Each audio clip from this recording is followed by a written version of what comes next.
কি অপরাধ ছিল আল্লামা সাঈদীর, কি অপরাধ ছিল মতিউর রহমান নিজামীর, কি অপরাধ ছিল কাদের মোল্লার। ক্লাস 9 ছাত্র ছিল স্বাধীনতার সময় শ্রদ্ধেয় কাদের মোল্লা রাহমাতুল্লাহি আলাইহি। কি অপরাধ ছিল তার। আল্লামা সাঈদী 75 সাল পর্যন্ত কোনো দলই তিনি করতেন না। তিনি সাধারণ একজন মাদ্রাসার ছাত্র ছিলেন। আর তিনাকে দেয়া হলো তিনি নাকি জিনা করেছেন। একটা মেয়েকে ধরে আনা হলো।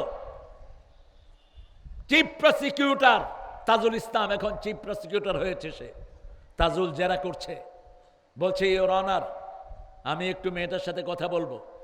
তিনি জিজ্ঞেস করলেন, হে মা তোমার শ্লীলতাহানি করেছেন উনি না? সাঈদী সাহেব কয় হ্যাঁ। কয় দেখতে কেমন? কয় আলকাতরার মতো কালো।